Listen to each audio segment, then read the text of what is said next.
Cette discussion générale, la parole est à monsieur Denis Bouad pour le groupe socialiste, écologiste, républicain pour 3 minutes.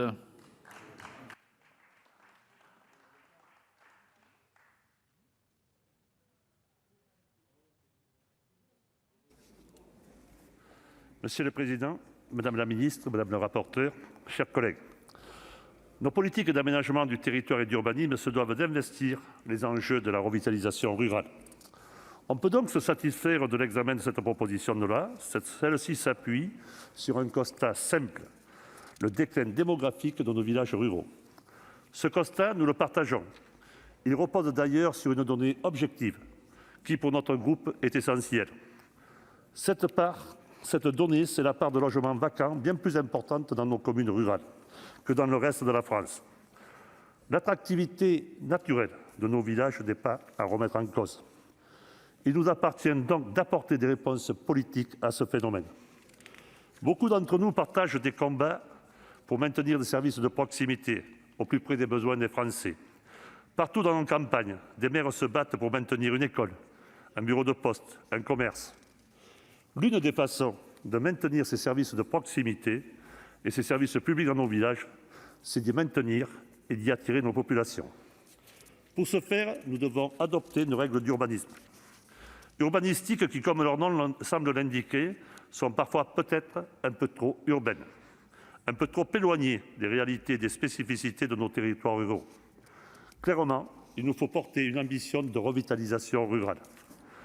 Cette ambition ne doit pas pour autant nous faire oublier nos objectifs de préservation de l'environnement et la sauvegarde de nos terres agricoles.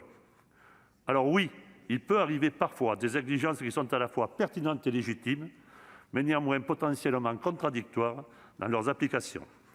Dans ce genre de situation, il faut savoir donner des marges de manœuvre et un pouvoir de décision et d'arbitrage aux élus locaux.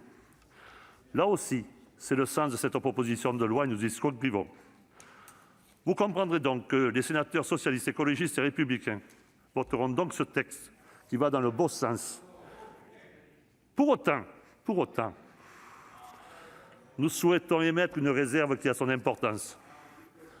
J'ai déjà parlé de la question de la vacance centrale de la vacance des logements.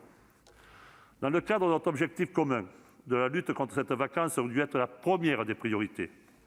La réappropriation du bâti existant permettrait de sauver ce patrimoine qui fait le charme de nos communes et aussi de renforcer leur attractivité tout en limitant l'habitat diffus et les conséquences qu'on lui connaît. Bien sûr, cela aurait nécessité un plan massif d'accompagnement des maires qui souhaitent s'engager dans cette démarche. À l'inverse, si nous faisons des constructions nouvelles une priorité, le risque serait d'augmenter la vacance, d'accroître le délabrement du bâti existant et de ce fait de détériorer l'attractivité, la vitalité de nos communes, contrairement à notre ambition initiale. Bien sûr que nous voterons ce texte, mais il était important de faire entendre cette réserve. Merci. Merci, chers collègues. La discussion générale.